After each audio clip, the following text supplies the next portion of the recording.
destroyers report first and second waves appear to be pinned down on the beach. Hell no, we're not leaving. We're going to get up that hill. We're going to take it and hold it. All right, let's go! Go!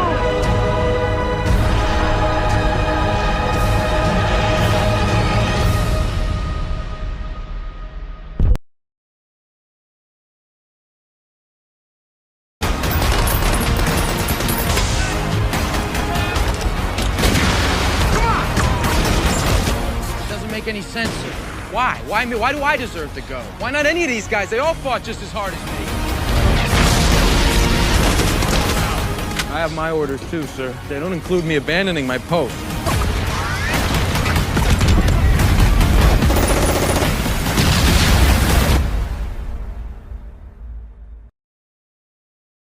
Happy Thursday, and welcome to episode 207 of the Confessions of a Not-So-Dangerous Mind podcast. I'm going to skip the whole intro that I normally do and get right to the meat of today's episode. Today's the 80th anniversary of D-Day, when Allied troops landed on the beaches of Normandy, France, occupied France. And although I did learn about World War II in primary school, secondary school, I didn't really know what D-Day. I understood its importance as far as the war. But until seeing Saving Private Ryan and then watching The Longest Day from an angle of somebody that could then appreciate the true horror of what took place. Because The Longest Day, it's not that it glosses over it, but it does not dwell. It does not focus on what awaited the overwhelming percentage of young men who landed on those beaches. And maybe you could say that it's unfortunate that it took Hollywood to teach me a real lesson about sacrifice, about love of country, about patriotism. But that's what happened. And I remember when Saving Private Ryan was screened, the internet was enough along by the early portions of 1998 where information was starting to travel somewhat like now. Not like now, but closer. And there was some chatter that Saving Private Ryan, which we learned very quickly was going to deal with landing at Normandy, moving inland, and then some kind of a mission where they have to save someone. But there was some chatter that the film was going to be slapped with an X rating. Now, Steven Spielberg famously, 14 years prior, with Indiana Jones and the Temple of Doom, there was an idea that that movie would be slapped with an R rating. And Spielberg said it out loud, but it didn't matter whether or not he actually said this quote, "I don't make R-rated movies." Meaning his goal is not to make films that kids can't see. But things change, career evolves, and Saving Private Ryan is not a movie for children by any stretch of anyone's imagination. The way that it was described, though, the MPAA was struggling. And the quote that I remember was, "For intense, realistic sequences of warfare." And I understand the words, but I was trying to put through the mental meat grinder. Well, I don't understand. But how could this be? How could they even be considering rating this X? We know it's not pornography. Well, I didn't know what was in store for me when my dear old dad, Alan Philip Cohen, Army veteran, did not see active combat. Got very lucky, but he was Vietnam era. He was stateside. I mentioned this in a Memorial Day episode, but for those who didn't catch that one. But Dad and I went to see Saving Private Ryan on its opening day. And I was not prepared for what I saw. I was not prepared for the brutality, for the reality for the verisimilitude, Richard Donner's great word, about he was trying to add the most realism to his interpretation of Superman in the late 70s. He didn't want to make it overly gimmicky. Well, Saving Private Ryan, there is no gimmickry other than the fact that there are special effects shots which look real. But Saving Private Ryan shows a side of war that had not been seen, at least not in these shores. Maybe there were some European films, and yes, Peter Weir's Gallipoli shows a similar kind of horror where the commanders of the particular military know that there are going to be unacceptable casualties, and they have to do it anyway. They have to send thousands upon thousands of young men simply to be cannon fodder, to die, so that others might live, so that we might have a planet. It's all things that I knew I had read, but it didn't hit me correctly, not because I was immature, but being told about war, seeing family members with wounds, you can get an idea. But what Spielberg was able to do, and what Spielberg was able to do was not only put us into the middle of the horror and the chaos and the madness of war, but he was able to do it in such a way that there are things that we take from the film that I never would have conceived of. Such as when you see the boats getting ready to, well, not even dock, but when they're getting ready to drop the doors of the boat so that the guys can get to the beach. Many of the men are throwing up and have been throwing up because presumably the seas were pretty bouncy. So something that I never would have considered without seeing this movie, because this was not written in any official account of D-Day that I read prior to seeing this movie.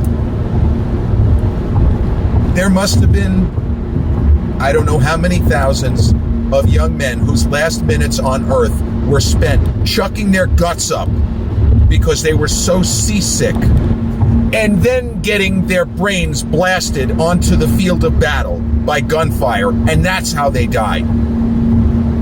And it is a horrifying, it is just horrifying. And the opening sequence of Saving Private Ryan was so strong, so violent, and so unexpectedly real. I don't know what I was expecting. I don't know what I thought I was going to see. But I was not prepared, even with, it might get an X rating, even with that thing, we strongly recommend parents not take a, whatever, there were all kinds of disclaimers. I was not ready. And with the surround sound in the theater, it really felt like bullets were flying over my head. And I was so disturbed and freaked out that about 10 minutes into the movie, I was this close from exiting the theater. Call me whatever name you want.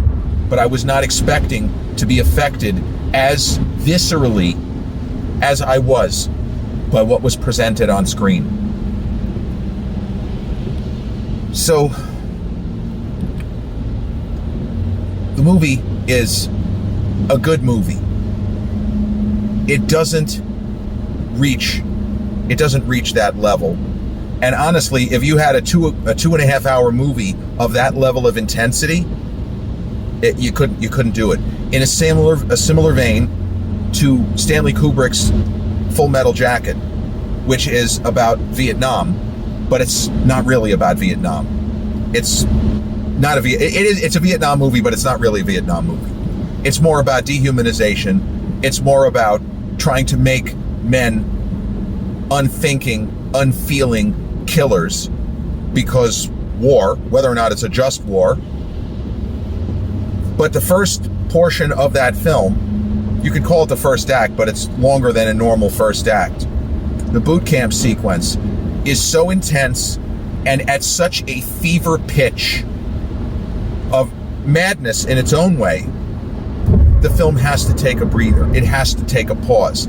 And Private Ryan doesn't exactly give us much of a breather or a pause, and something that it does that Kubrick was able to do in Full Metal Jacket, which is that nobody is safe. There are no characters that we can assure are going to make it to the end of the movie.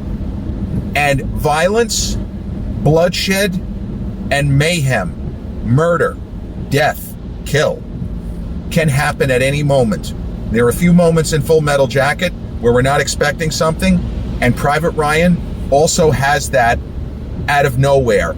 And it's also kind of not so much confirming the opening, but showing you beyond any doubt, war is hell. And I would have said that in 1996 and 97 and 94 and 1988 when I was still a teenager. But until being indoctrinated by Saving Private Ryan, until seeing it and feeling the heat, the gunfire, the guy's bleeding out, character walking around with his arm, which has been shot off, just wandering around on the field of battle. I needed to see that movie to understand, once again, that I guess we should all be grateful that there were those. Now, I don't think that anybody was told it's about 99.9% that you're going to die. Sorry. But it just boggles the mind. And we can always take a moment. And I do feel that Saving Private Ryan, even though it's not one of my favorite Spielberg films, but because it gets so many things, whether or not the details happened exactly this way, it was very close. We know that. If they used historical records, Stephen Ambrose, among others, were technical advisors and talked about what it must have looked like and sounded like and felt like. It's an unforgettable experience. Seeing it in theaters. That doesn't mean that watching it at home on streaming. It's been on Netflix in the past, and I think it was on Max when it was HBO Max. It's hard to describe what it was like seeing it in theaters and experiencing it, and then doing more reading afterwards and gaining an even greater appreciation for my uncles Albert and Sidney, who landed I think D-Day +3. And they were both wounded, not by the gunners on the beach, but in a normal firefight, half a mile, 3/4 of a mile inland. Albert recovered from his injuries. Sidney did not. Sidney was compromised for the last 50 years, just about 50 years of his life, 45 to 50 years of his life, he was compromised. So the movie The Longest Day, which is also about the D-Day invasion, and it's an interesting film historically because it does try to have that same feel of verisimilitude as Private Ryan. But the directors, it was, as I say, co-production. There were a lot of different filmmakers and producers and all-star cast of actors from Richard Burton, Sean Connery, Dirk Bogarde on down. They tried to keep it as real as they could, but they were limited in terms of they couldn't show the same level of bloodshed. They could not do what Spielberg later would be able to do. And so what I was struck most by with The Longest Day is because it was an international co-production. Now think about it like this. The Longest Day, 1962. And I know I get into the history, and I do consider myself a historian when it comes to film, but just in general. You're talking about less than 20 years after World War II that presumably the Germans were so, by and large, en masse, humiliated, chastened, incredulous that their country had done this, had taken part in this, that they were willing to, or at least the creative people, make this movie with the Americans, with the French, and play straight down the middle. And there is one moment in the movie, and there's a little bit, I don't think you literally meet Hitler in the film, but there's a lot of talk of him, of the Fuhrer, and we get to see the inner workings from the German side. Now, they don't go into what you would call true Nazi stuff. We don't hear anything about Jews or gypsies or homosexuals. This is not that movie. But where the film gets it chillingly, incredibly real is another thing I never would have considered. I didn't really go around pondering. As for all the time I spent, I watched a lot of war movies before Private Ryan. But I never thought in terms of, what do you think the rank and file German soldiers who were just there because they didn't have a choice? They're just regular schmegular people. What do you think they were thinking? What were their thoughts? Well, there is a moment in this film that ranks with, for me, as thought-provoking a moment as you're going to find in a war movie. So the German high command is struggling. They are trying to get it together. They know the Allies are landing soon, and a lot of things are going wrong for them. The Russians prove to be much more formidable opposition, and there are other movies that get into that, like The Pianist with Adrian Brody's incredible Oscar-winning performance. There's a lot specifically because the real Wladek Spielmann saw chunks of the Russian and German battle right from where he was hiding out, right from his window, and people just couldn't believe that the Russians just absolutely beat the shit out of the Germans. And the Russians, without them, we weren't winning that war. But that's beside the point. As things are going wrong for the German army and for what they're trying to do with the Fuhrer, and this is all presented in a very straightforward way, when the war is turning against the Germans, one of the high command, and it's probably a big actor, I don't know if it was Gert Frobe, I don't remember, because he was one of the German actors who took part in this film.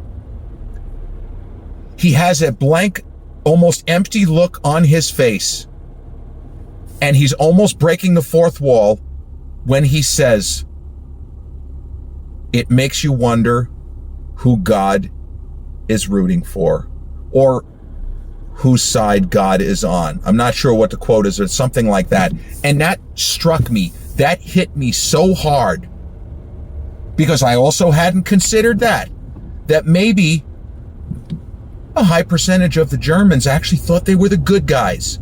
Maybe they thought they were doing God's work. I hadn't considered it. And the way the film throws that out there, it's just incredible. Now, they're wrong. Fuck them. And I'd like to take that guy who said, it makes you wonder whose side God is on. I don't want to stuff that guy into a garbage can and leave him there to rot. But the movie does not judge. And that's why it's so brilliant and why it's so effective. The film is only taking sides because we know in this particular instance, I hate to say it, the Russians were on the right side of history.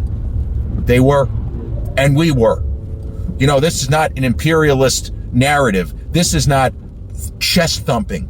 This is, the Nazis had to be stopped at all costs. And that's the horror of war and the horror of what happened 80 years ago today.